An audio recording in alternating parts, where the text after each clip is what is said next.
What's going on? This is Bo. Just got finished watching the Amir Khan and Kell Brook match.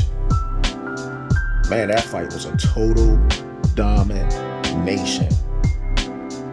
Kell Brook stops Amir Khan in the 6th round, 51 seconds into the 6th round at that. I think the only slight chance I could have gave Amir Khan was in round 2. But it seems like whenever Kell Brook touches Amir Khan looks like his punch resistance is just like done. I mean, he kept moving, and I understand Amir Khan has a lot of speed and stuff, but the one thing Kell Brook has is a lot of timing. He has great timing, and he was catching Amir Khan every time Kell Brook would throw the jab and followed it up with the right hand, which he called the chocolate brownie. He was stunned Amir Khan. As a matter of fact, I remember when Amir Khan was making fun of Kell Brook, saying that you got knocked out by a jab. But it's been a couple of times in this fight, Kell Brook caught Amir Khan with a jab, and Amir Khan was on wobbly legs. But I do believe, if I'm not mistaken, the rivalry goes way back since the amateur days when Amir Khan was selected over Kell Brook for the England or Great Britain Amateur Boxing Olympics. And Kell Brook had a grudge since then. And as a matter of fact, it's been like 18 years since Kell Brook been trying to get the fight with Amir Khan. I mean, been chasing Amir Khan all over, and Amir Khan never gave it to him. So finally, they actually got in the ring and did it today, or tonight rather. But Kell Brook was stalking him. He was walking Amir Khan down and just banging him. And like, he had no respect for Amir's power.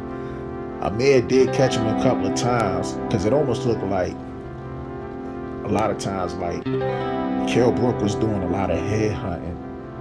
But when he started going to the body, it started making a difference, because Amir Khan, even though he was on wobbly legs, he still kept moving around and, you know, tying up and stuff like that. But once Kell Brook started hitting to the body a little bit more, especially during the tie-ups, you could tell that really played a role into Amir Khan slowing down a lot. As a matter of fact, when he started off the 6th round, as soon as the 6th round started off, Kell Brook caught Amir Khan with a beautiful jab. Already had Amir Khan on wobbly legs. But with that being said, I don't know where their career is going to be going from here. I understand both of them got paid nice for this fight. I mean, you would think two guys that's like in their mid-30s and pretty much past their prime was still making the money that they're making. But to be honest with you, if I was Amir Khan, man, I hate to say it, man, but it might be time to hang up the gloves. Or just keep going, however you want to do with your life. But my opinion, I just think, you know, as far as the top level competition, I don't know, man. You might have to hang it up, or just, you know, step down and fight a couple of 8-rounders or 10-rounders or whatever. As far as Kell Brook, see, I notice a lot of channels that be hating on Bud Crawford always talk about Kell Brook was done by the time he fought Terence Crawford, which they know that's a lie. They don't want to admit that Kell Brook was coming off a loss, moving 2 weight classes north to fight Triple G when Triple G was in his prime.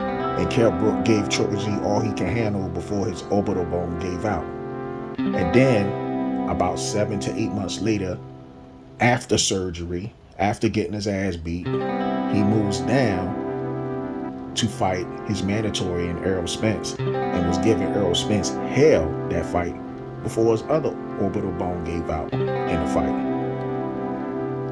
So, of course, these Errol Spence fanboy channels, they always want to keep making excuses when it came time for him Kell Brook fighting Terence Crawford, even though they want to ignore the fact that Kell Brook was coming off of 2 wins when he fought Terence Crawford, and at the time he wasn't weight drained like how he was against Errol Spence. But anyway, before I go off on a tangent, that was a good fight, especially for Kell Brook. I'd like to see where you go at from there. To be honest, it would be good if I was to see Kell Brook versus Keith Thurman. I want to know if Keith Thurman really want to take that fight. Considering both of these guys coming off of long layoffs, this will be a good fight for the both of them, to be honest with you. Let's see if Keith Thurman really want to take that fight. I understand he's trying to hop in with the winner of the Errol Spence and your Dennis Wu guys, but I want to see Keith Thurman versus Kell Brook. Let's see how that rolls. With that being said, deuces. Yo, what up? I had to jump back in for a second. So it looks like Amir Khan is considering retirement, pretty much. Even though he had a rematch clause if he was to lose this fight, which he did against Kell Brook, he still is considering retirement for the simple fact of the matter, he doesn't think he has it anymore. And to be honest with you, that might be the best thing for him. But if he decides to come back and he wants to honor that rematch clause, can't get mad at him for that either, because to be honest, the way they got paid, both fighters got paid for this fight, they still won't make a lot of money in the next fight. Now, with Kell Brook, I'm not sure if he's going to retire or not, but the way he was talking in the post interview, he was saying like he going to have to talk to his parents and then he'll decide what he's going to do. But to me, that also sounds like maybe he might be thinking about hanging up the gloves. But I think he has a lot left in the tank. And like I was saying before, I believe him and Keith Thurman will make a great fight, considering both of them guys came off of long layoffs and both of them recently fought. And I would like to see that fight happen. But until then, we shall see. Now, the one thing I do notice is Conor Ben. This dude's talking like he wants smoke with Kell Brook. Conor Ben always talk like he want to fight somebody that's, it's not the top tier, whatever the case is. But I think Kell Brook is still pretty much up there. I think if Conor Ben was to fight Kell Brook, Conor Ben will get smoked. I don't even have any confidence in Conor Ben as of yet. Now, I was a fan of his pops, but Conor Ben, come on, man. You need to step it up. Now, I noticed Chris Eubank is calling your ass out. And I know you talking about doing a catch weight with Chris Eubank. I don't even think you could beat Chris Eubank, to be totally honest with you. So, Conor Ben, you need to step your game up. Other than that, I'm out.